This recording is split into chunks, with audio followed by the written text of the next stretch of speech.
Hello बच्चों, है हिंदी का जादू में। आज हम बसंत बुक का 7वां पार्ट अपूर्व अनुभव पढ़ने जा रहे हैं। बच्चों, ये कहानी अपूर्व अनुभव एक बच्चे के नए अनुभव और उसके साहस की कहानी है। कहानी के मुख्य पात्र तोत्तो-चान और यासुकी-चान है। तोत्तो-चान को एक पेड़ पर चढ़ने का अवसर मिलता है जो उसके लिए एक बहुत ही अनोखा और साहसिक अनुभव साबित होता है। यासुकी-चान उसे इस पेड़ पर चढ़ने में मदद करता है और दोनों मिलकर इस चुनौती को पूरा करते हैं। तो ये था इसका सार कहानी का। अब चलिए हम इस कहानी को पढ़ते हैं और उस अनुभव को महसूस करते हैं। सभागार में शिविर लगने के 2 दिन बाद तोत्तो-चान के लिए एक बड़ा साहस करने का दिन आया। उस दिन उसे यासुकी-चान से मिलना था। इस भेद का पता ना तो तोत्तो-चान के माता पिता को था, ना ही यासुकी-चान के। उसने यासुकी-चान को अपने पेड़ पर चढ़ने का न्योता दिया। तोमोए में हर एक बच्चा बाग के एक एक पेड़ को अपने खुद के चढ़ने का पेड़ मानता था। तोत्तो-चान का पेड़ मैदान के बाहरी हिस्से में कुहोनवत्सु जाने वाली सड़क के पास था। बड़ा सा पेड़ था, उसका चढ़ने जाओ तो पैर फिसल जाते, पर ठीक से चढ़ने पर जमीन से कोई 6 फुट की ऊंचाई पर एक द्विशिखा एक तक पहुंचा जा सकता था। बिल्कुल किसी झूले की आरामदेह जगह थी। तोत्तो-चान अक्सर खाने की छुट्टी के समय या स्कूल के बाद ऊपर चढ़ी मिलती। वहां से वह सामने दूर तक आकाश को या नीचे सड़क के चलते लोगों को देखा करती थी। बच्चे अपने अपने पेड़ों को निजी संपत्ति मानते थे। किसी दूसरे के पेड़ पर चढ़ना हो तो उससे पहले पूरी शिष्टता से माफ़ कीजिए, क्या मैं अंदर आ जाऊं, पूछना पड़ता था। यासुकी-चान को पोलियो था, इसलिए वह ना तो किसी पेड़ पर चढ़ पाता था और ना किसी पेड़ को निजी संपत्ति मानता था। भाई पोलियो था तो वो कैसे चढ़ सकता था। अतः तोत्तो-चान ने उसे अपने पेड़ पर आमंत्रित किया। यह बात उन्होंने किसी से नहीं की, क्योंकि अगर बड़े सुनते तो ज़रूर डांटते, भाई पोलियो है, वो कैसे पेड़ पर चढ़ सकता है। घर से निकलते समय तोत्तो-चान ने माँ से कहा कि वह यासुकी-चान के घर डैनिन-चोफू जा रही है। चूँकि वह झूठ बोल रही थी, इसलिए उसने माँ की आंखों में नहीं झाँका। अधिकतर देखते हैं ना, हम लोग झूठ बोलते हैं तो माँ से नज़र मिला के ही बोलते हैं, क्योंकि माँ तुरंत पहचान जाती हैं। उसी प्रकार उसने किया। वह अपनी नज़रें जूतों के फीतों पर ही गड़ाए रही। रॉकी उसके पीछे पीछे स्टेशन तक आया। जाने से पहले उसने उसे सच बताए बिना तोत्तो-चान से रहा नहीं गया।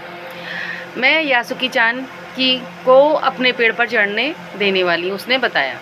जब तोत्तो-चान स्कूल पहुंची तो रेल पास उसके गले के आसपास हवा से उड़ रहा था। यासुकी-चान उसे मैदान में क्यारियों के पास मिला। गर्मी की छुट्टियों के कारण सब सूना पड़ा हुआ था। यासुकी-चान उससे कुल जमा 1 ही वर्ष बड़ा था, मतलब 1 साल बड़ा था, पर तोत्तो-चान को वह अपने से बहुत बड़ा लगता था। जैसे ही यासुकी-चान ने तोत्तो-चान को देखा, वह पैर घसीटता हुआ उसकी ओर बढ़ा। उसके हाथ अपनी चाल को स्थिर करने के लिए दोनों ओर फैले हुए थे। तोत्तो-चान उत्तेजित था। वे दोनों आज कुछ ऐसा करने वाले थे जिसका भेद किसी को भी पता न था। वह उल्लास में ठिठियाकर हंसने लगी। यासुकी-चान भी हंसने लगा। दोनों बहुत खुश थे। तोत्तो-चान यासुकी-चान को अपने पेड़ की ओर ले गई और उसके बाद वह तुरंत चौकीदार के छप्पर की ओर भागी, जैसा उसने रात को ही तय कर लिया था। वहां से वह एक सीढ़ी घसीटती हुई लाई।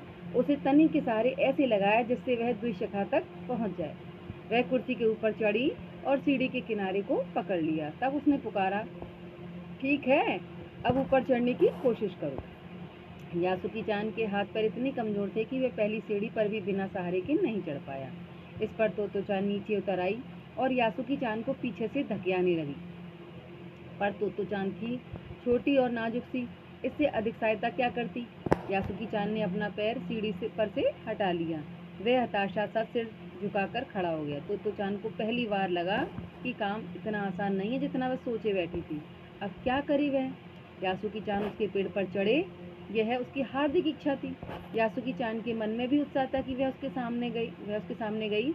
उसका लटका चेहरा इतना उदास था कि तोत्तो-चान को उसे हंसाने के लिए गाल फुलाकर तरह तरह के चेहरे बनाने पड़े। उसने कहा, उदास ना होइए, ठहरो, एक बात सूझी है। वह फिर चौकीदार के छप्पर की ओर दौड़ी और हर एक चीज उलट कर देखने लगी। आखिर उसे एक तिपाई सीढ़ी मिली जिसे थामे रहना भी जरूरी नहीं था। वह तिपाई सीढ़ी को घसीट कर लाई तो अपनी शक्ति पर हैरान होने लगी। तिपाई की ऊपरी सीढ़ी द्विशिखा तक पहुंच रही थी। देखो, अब डरना मत, उसने बड़ी बहन की सी आवाज़ में कहा। यह डगमगाएगी नहीं। यासुकी चान ने घबराकर तिपाई सीढ़ी और पसीने से तरबतर तोतो चान की ओर देखा। उसे भी काफ़ी पसीना आ रहा था। उसने पेड़ की ओर देखा और तब निश्चय के साथ पाँव उठाकर पहली सीढ़ी पर रखा। उन दोनों को यह बिल्कुल भी पता न चला कि कितना समय यासुकी चान को ऊपर तक चढ़ने में लगा। सूरज का ताप उन पर पड़ रहा था, पर दोनों का ध्यान यासुकी चान के ऊपर तक पहुंचने में रमा था। तोतो चान नीचे से उसका एक एक पैर सीढ़ी पर धरने में मदद कर रही थी। उसने सिर से वह उसके पिछले हिस्से को भी स्थिर करती रही। यासुकी चान पूरी शक्ति के साथ जूझ रहा था। आखिर वह ऊपर पहुंच गया। हुर्रे! पर उसे अचानक सारी मेहनत बेकार लगने लगी। तोतो चान तो सीढ़ी पर से छलांग लगाकर द्विशिखा पर पहुंच गई, पर यासुकी चान को सीढ़ी से पेड़ पर लाने की हर कोशिश बेकार रही। यासुकी चान सीढ़ी थामे तोतो चान की ओर ताकने लगा। तोतो चान की रुलाई छूटने को हुई। उसने चाहा था कि यासुकी चान को अपने पेड़ पर आमंत्रित कर तमाम नई नई चीज़ दिखाए, पर वह रोई नहीं। उसे डर था कि उसके रोने पर यासुकी चान भी रो पड़ेगा। उसने यासुकी चान का खोलियों से पिचकी और अकड़ी उंगलियों वाला हाथ अपने हाथ में थाम लिया। उसके खुद के हाथ से वह बड़ा था, उंगलियां भी लंबी थी। देर तक तोतो चान उसका हाथ थामे रही, तब बोली, तुम लेट जाओ, मैं तुम्हें पेड़ पर खींचने की कोशिश करती हूँ। उस समय द्विशिखा पर खड़ी तोतो चान द्वारा यासुकी चान को पेड़ की ओर खींचते अगर कोई और बड़ा देखता तो वह जरूर डर के मारे चीख उठता। उसे वे सच में जोखिम उठाते ही दिखाई देते, पर यासुकी चान को तोतो चान पर पूरा भरोसा था। वह खुद भी यासुकी चान के लिए भारी खतरा उठा रही थी। अपने नन्हे नन्हे हाथों से वह पूरी ताकत से यासुकी चान को खींचने लगी। बादल का एक बड़ा टुकड़ा बीच बीच में छाया करके उन्हें कड़कती धूप से बचा रहा था। काफ़ी मेहनत के बाद दोनों आमने सामने पेड़ की द्विशिखा पर थे। पसीने की तरबतर अपने बालों को चेहरे पर से हटाते हुए तोतो चान ने सम्मान से झुककर कहा, मेरे पेड़ पर तुम्हारा स्वागत है। यासुकी चान डाल के सहारे खड़ा था। कुछ झिझकता हुआ वह मुस्कुराया और तब उसने पूछा, क्या मैं अंदर आ सकता हूँ? उस दिन यासुकी चान ने दुनिया की एक नई झलक देखी, जिसे उसने पहले कभी न देखा था। तो ऐसा होता है पेड़ पर चढ़ना, यासुकी चान ने खुश होते हुए कहा। वे बड़ी देर तक पेड़ पर बैठे बैठे इधर उधर की गप्पें लड़ाते रहे। मेरी बहन अमेरिका में है, उसने बताया है कि वहाँ एक चीज़ होती है, टेलीविज़न। यासुकी चान उमंग से भरा बता रहा था। वह कहती है कि जब वह जापान में आ जाएगा तो हम घर बैठे बैठे ही सूमो कुश्ती देख सकेंगे। वह कहती है टेलीविज़न एक डिब्बे जैसा होता है। तोतो चान उस समय यह तो न समझ पाई कि यासुकी चान के लिए, जो कभी भी दूर तक चल नहीं सकता था, घर बैठे चीज़ों को देख लेने का क्या अर्थ होगा। वह तो यह ही सोचती रही कि सूमो पहलवान घर में रखे किसी डिब्बे में कैसे समा जाएंगे। उनका आकार तो बहुत बड़ा होता है। पर बात उसे बड़ी लुभावनी लगी। उन दिनों टेलीविज़न के बारे में कोई नहीं जानता था। पहले यासुकी चान ने तो तोतो चान के उसके बारे में बताया था।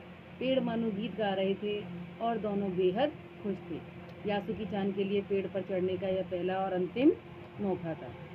तो ये था बच्चों आज का पाठ, जिसे लिखा है तेत्सुको कुरियानागी, अनुवाद किया है पूर्वा याज्ञक कुशवाहा ने, जो आपको बहुत ही पसंद आया होगा। और अगर आपको पसंद आया है, समझ में आया है बच्चों, तो प्लीज़ इसे लाइक और सब्सक्राइब करना ना भूलें। धन्यवाद।